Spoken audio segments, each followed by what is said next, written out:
कबीर नशे में धुत था। वो टेबल पर अपना सिर रखे ऐसे पड़ा था जैसे उसने दुनिया को अलविदा कह दिया हो। काफी देर तक उसे उठाने के जद्दोजहद के बाद भी जब बारटेंडर से कुछ ना हो सका तो वो कबीर का फोन ढूंढने लगा। लेकिन कबीर का वजन बारटेंडर से अकेले झेला नहीं जा रहा था। इसीलिए बारटेंडर ने पास के लोगों को बुलाकर उनसे हेल्प मांगी और फिर जैसे तैसे कबीर की जेब से उसका फोन निकाला। कबीर के फोन में इमरजेंसी नंबर वाइफ के नाम से सेव था। बारटेंडर ने उस नंबर पर फोन मिलाया।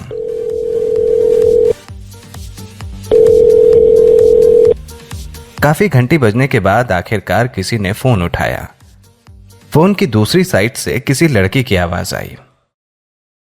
हेलो। उसकी मीठी और सॉफ्ट आवाज सुनकर बारटेंडर 2 मिनट तक कुछ बोल ही नहीं पाया। 2 मिनट रुकने के बाद बारटेंडर ने कहा, क्या आप इस फोन के मालिक की वाइफ हैं? दूसरी तरफ से कोई जवाब नहीं आया। बारटेंडर ने फिर से पूछा, हेलो, आप इन सर की वाइफ हैं? आखिर कबीर इस हालत में कैसे पहुंचा? कौन है वो लड़की जिसका नंबर उसने वाइफ के नाम से सेव कर रखा था? दरअसल मिलिट्री इंटेलिजेंस ब्यूरो ज्वाइन ना कर पाने की वजह से कबीर बहुत निराश था। साथ ही उसकी ताकत और तेजी भी उसके बाकी साथी फौजियों से कम हो गई थी। वो अपने साथियों के सामने रोना नहीं चाहता था और इसी वजह से उसने मिलिट्री कैंप छोड़ दिया था। उसे किसी की दया की जरूरत नहीं थी। उसने मन में सोच लिया था कि अब उसके पास सिर्फ घर जाकर बेहतर होने का ही रास्ता बचा है। दिल्ली वापस आकर कबीर ने क्लब में जाने का सोचा। तेज म्यूजिक और लोगों के शोर के बीच कबीर अपने आप में ही खोया हुआ था। वो अकेले बैठा हुआ ग्लास पे ग्लास पिए जा रहा था। उतनी ही देर में एक लड़की उसके पास आकर उससे बात करने की कोशिश करने लगी। तुम यहां अकेले क्यों बैठे हो? ऐसी जगह पर अकेले बैठे रहने वाले आदमी कम ही देखने को मिलते हैं, उस लड़की ने कहा। कबीर उसको इग्नोर करता हुआ अपनी ड्रिंक पी रहा था। उस लड़की को कबीर का अटेंशन न मिलना अच्छा तो नहीं लगा, लेकिन वो अपने आप को रोक नहीं पाई। कबीर की 6 फुट 3 इंच की हाइट और चौड़े कंधे उसको क्लब में मौजूद बाकी सारे लड़कों से अलग बना रहे थे। शायद उस लड़की को कबीर की यही चीजें इतनी पसंद आ गई थी कि उसने कबीर से फिर से बात करने की कोशिश की, लेकिन कबीर उसने उसे फिर से इग्नोर कर दिया।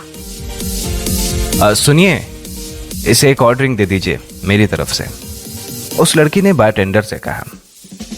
जैसे ही बारटेंडर ने ड्रिंक का ग्लास टेबल पर रखा, उस लड़की ने मौके का फायदा उठाकर ग्लास में एक गोली डाल दी।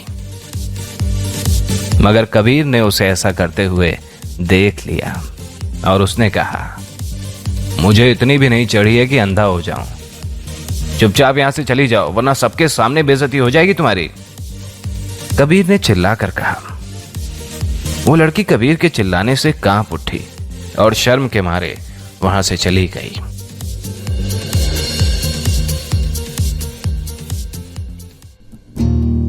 शहर में आज Kapoor and sons entertainment company की एक पार्टी चल रही थी, जिस पार्टी में कई खूबसूरत लड़कियां थीं, लेकिन सबकी नजर जेनिफर पर थी। जेनिफर ने आज एक बहुत ही सुंदर ड्रेस पहनी हुई थी और उसके घुंघराले बाल उसके चेहरे की नूर को और बढ़ा रहे थे। उसके चेहरे में एक अलग ही चमक थी। पार्टी के सारे मर्द सिर्फ उसकी ही सुंदरता को निहार रहे थे, और तो और सारी औरतें भी अंदर ही अंदर जेनिफर की तरह ही बनना चाहती थीं। सब जेनिफर को सिर्फ इसलिए नहीं देख रहे थे क्योंकि वो सुंदर थी। जेनिफर को हाल ही में बॉलीवुड की नेक्स्ट सुपरस्टार का अवार्ड मिला था, और वो सिर्फ एक एक्ट्रेस ही नहीं बल्कि एक कमाल की सिंगर भी थी। जेनिफर के डैडी देश के टॉप बिजनेसमैन में शुमार हैं और उसकी मॉम अपने समय की बेस्ट इटालियन मॉडल रह चुकी हैं। इसीलिए जेनिफर में इंडियन डैड और इटालियन मॉम दोनों की ही खूबियां थीं, और बस यही चीज उसको बाकी सारी एक्टर्स से अलग बनाती थी। पहले तो वो कबीर का फोन नहीं उठाना चाहती थी, लेकिन बारटेंडर की बात सुनकर वो सोच में पड़ गई। फोन काटने से पहले उसने बारटेंडर से पूछा, आप मुझे अपनी जगह का एड्रेस बताएंगे? जी ma'am, grand plaza Connaught Place. उसके इतना कहते ही जेनिफर ने फोन रख दिया था। कुछ देर सोचने के बाद उसने अपने असिस्टेंट को बुलाया और उससे कहा, कार लेकर आओ, मुझे कहीं जाना है। ये सुनते ही असिस्टेंट ने गाड़ी की चाबी उठाई और जेनिफर को पार्टी की भीड़ से छुपाकर गाड़ी की तरफ ले गई। ग्रैंड प्लाजा क्लब की ओर चलो, जेनिफर ने कहा। मैम, काफी नए एक्टर्स आपसे मिलने के लिए आए थे, हम इतनी जल्दी पार्टी से क्यों आ गए? असिस्टेंट ने गाड़ी स्टार्ट करते हुए कहा। तुम उसे पार्टी कहती हो? मैं तो वहां पर बोर हो रही थी। जेनिफर खिड़की से बाहर चमकते आसमान को देख रही थी। तभी उसकी असिस्टेंट ने पूछा, मैम काफी देर हो गई है, हम इस टाइम क्लब क्यों जा रहे हैं? जेनिफर ने इस बात का जवाब नहीं दिया और आसमान को ही निहारती रही। थोड़ी ही देर में उनकी गाड़ी ग्रैंड प्लाजा क्लब तक पहुंच गई। वो जगह जेनिफर के लायक नहीं थी। अगर बॉलीवुड की इतनी बड़ी स्टार उस क्लब में आ जाती तो हंगामा होने में देर नहीं लगती।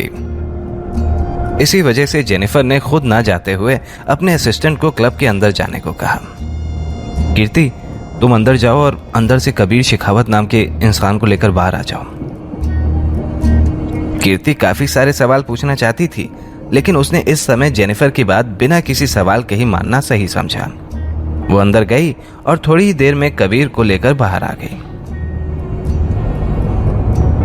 कबीर नशे की हालत में ठीक से चल भी नहीं पा रहा था। कैसे भी करके कीर्ति उसे बाहर तो ले आई, लेकिन कबीर को गाड़ी में बिठाना बहुत मुश्किल था और आखिरकार कबीर को गाड़ी में बैठाने के लिए जेनिफर को गाड़ी से बाहर आना पड़ा। जैसे ही जेनिफर और कीर्ति ने कबीर को गाड़ी में बिठाया, जेनिफर ने तुरंत कीर्ति से कहा, घर की ओर चलो। मैम, ऐसे किसी अनजान आदमी को अपने घर ले जाना सही है क्या? कीर्ति ने पूछा। उसे चिंता थी कि अगर कोई देख लेगा तो कल के अखबार में कुछ भी छप सकता है। जल्दी चलो, जेनिफर ने सख्त आवाज में कहा। कीर्ति ने गाड़ी शुरू की और घर की ओर ले ली। कीर्ति के मन में तब से कई सवाल उठ रहे थे और आखिरकार उसने जेनिफर से पूछ ही लिया, मैम, यह आदमी है कौन? मैंने इसको आपके साथ पहले कभी नहीं देखा। ये मेरा पति है, जेनिफर ने सीधे शब्दों में जवाब दिया, लेकिन सिर्फ नाम का। ये सुन के कीर्ति का मुंह खुला का खुला रह गया। लेकिन आप तो सिंगल हो। ये शादी बचपन में हमारे माँ बाप ने तय कर दी थी। उस टाइम मैं मना नहीं कर पाई। हमारी शादी को 3 साल हो गए हैं, लेकिन हम कभी साथ नहीं रहे। हमारी नजरों में देखा जाए तो ये शादी है ही नहीं, जेनिफर ने जवाब दिया। ये सुनकर तो किसी के भी मन में 100 सवाल उठते, क्योंकि जेनिफर सिर्फ 23 साल की थी। कीर्ति अपने बॉस के साथ 3 साल से काम कर रही थी, लेकिन उसने आज तक उसकी शादी के बारे में कुछ नहीं सुना था। और अगर खबर मीडिया को पता चल गई तो? और फैंस का क्या? उन सबका तो दिल ही टूट जाएगा। और अगर ये खबर फैलने से जेनिफर का करियर खत्म हो गया तो? कीर्ति के मन में ऐसे ही सवालों की बहार आई हुई थी। कहा जाता है कि बॉलीवुड में सिर्फ सिंगल एक्टर्स ही स्टार बन पाते हैं, और अगर लोगों को पता चल गया कि जेनिफर शादीशुदा है तो फिर उसको ना तो फिल्म्स मिलेंगी और ना ही कोई अवार्ड। जेनिफर ने कीर्ति के मन की बात समझ ली थी और उसने कीर्ति से कहा, कोई डरने की बात नहीं है। हमने इस बात को 3 साल से छुपा के रखा है और मुझे भरोसा है आगे भी ये बात राज ही रहेगी।